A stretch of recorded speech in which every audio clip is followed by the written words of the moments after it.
国立国会図書館電子情報部の伊藤と申します。JALC では、運営委員を務めさせていただいております。本日は国立国会図書館がなぜこの研究データ利活用協議会に参加するのかといったことをお話ししたいと思います。なぜ国立国会図書館が参加するのか、図書館だけれどもっていうような感覚をお持ちの方もいらっしゃるかなというふうに思います。国立国会図書館は今、この2つのですね、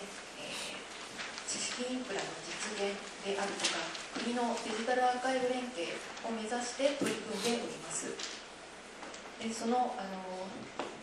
根拠となる計画といたしまして、第4期国立国会図書館科学技術情報整備基本計画というのがございます。こちらは今年から5年間に取り組む計画といたしまして、この3月に策定をいたしました。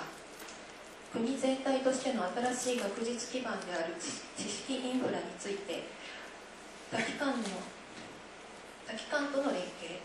協力のもと、その進化を図ることを目的といたしております。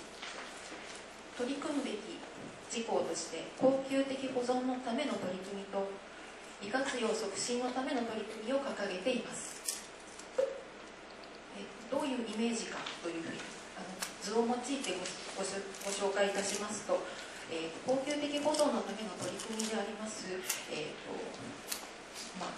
文芸相当の資料の収集、それからデジタル化の推進、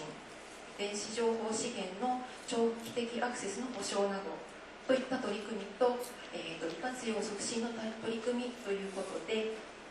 多様なコンテンツのメタデータの統合的検索機能の提供であるとか、メタデータの標準化、それからオープンライセンス化の促進、識別紙の普及、それから国立国会図書館のデジタル情報資源の利活用の促進といったような取り組み、この2つの取り組みを行うということで、この2つの領域をつなげて恒久的保存基盤を作るということを目的としております。では、具体的にですね、どういうことかと言いますと、国立国会図書館には、分野や媒体の種別を問わず、さまざまな情報資源を横断的に検索できるサービスといたしまして、国立国会図書館サーチというものがあるんですけれども、現在100のデータベース、約1億件のメタデータを検索することができます。今後はこちらをさらに各種の総合検索サービスとして、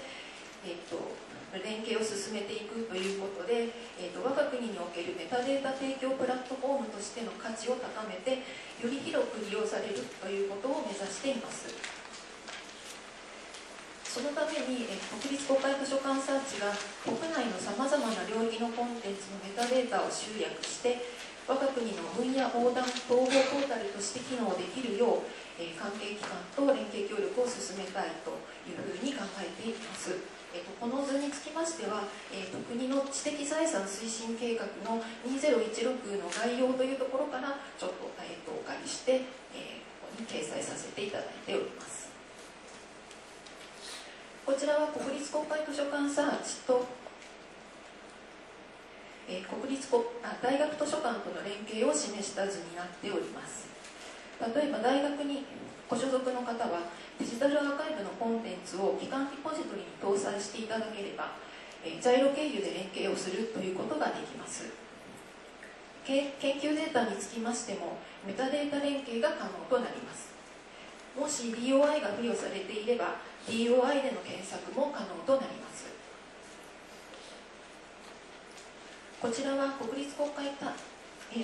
図書館サーチの持つ役割について示した図になっております。 J ステージも国立国会図書館サーチではメタデータ連携をしております。例えば J ステージに論文などが掲載されれば、国立国会図書館でもサーチの方でも検索可能となります。ジャイロにも J ステージにもご縁がないという方については、この図の右に示したインターネット資料というところでの連携をご紹介いたします。国立国会図書館ではインターネット資料やオンライン資料などを収集する事業を行っています。例えばこちらでご紹介するインターネット資料収集保存事業WARPでは、国の機関等すべての公共機関のウェブサイトを対象として収集しています。また私立大学や学協会などのウェブサイトは許諾に基づいて収集しています。ワープで収集したインターネット資料は約1万タイトル、10万件余りあります。独立行政法人や、研究法人の方も本日は多くご参加されていると思いますけれども、ウェブサイトに執筆論文や発表原稿のパワポなど搭載していただければ、国立国会図書館での永続的な保存が可能となります。論文だけでなく研究データを掲載すればこちらで保存可能です。ウェブ上での情報は日々更新をされます。消えていく情報も多くあると思います。ワープではまだご許諾をいただけていない学会などのページも多くありますので、さらに収集をしていきたいと考えています。収集にご許諾をいただけますようお力添えいただければと思います。最後に、国立国会図書館は研究データを集めているのかという疑問が、最初に出ていたかと思います。例えば、気象データや研究で実験データといったような生のデータは現在は直接収集をしておりません。しかし、これまでちょっとお話ししてきましたように連携先のコンテンツやウェブサイトコンテンツとして収集されているということがあるかもしれません。で、国立国会図書館では所蔵する古典籍資料のデジタル化データを、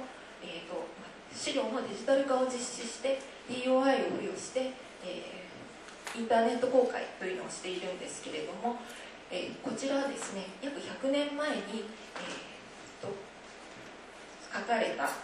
資料になります。この本草項目草稿という資料なんですけれども、江戸の学者の小野蘭山という人がですね、ご自身の講義のために自筆で記した覚書であろうと言われています。この本草項目という中国で1590年代に刊行された書籍の覚書になるんですけれども、翻訳書ではなくて内容の項目に従って、日本の名前であるとか、方言などについて赤字を用いてメモをしたような資料になっています。で、この右側に少しつけたんですけれども、押し花みたいなそのものが、本には挟まってまして、こういった資料も、デジタルデータに残してインターネット公開をしているという例になります。新しい資料や情報もこのような古い資料も恒久的に保存してそして利活用されるように取り組んでいきたいと考えています。これから研究データ利活用協議会に参加してご参加の皆様と情報や課題等を共有させていただき今後に生かしていければと思っています。また決意表明という話がありましたけれども、あまり決意というふうには言えないかもしれないんですが、こういった会を通してイベントなどを一緒に企画させていただくことで一般の方や図書館の方に向けても一緒にリーチしていければなというふうに思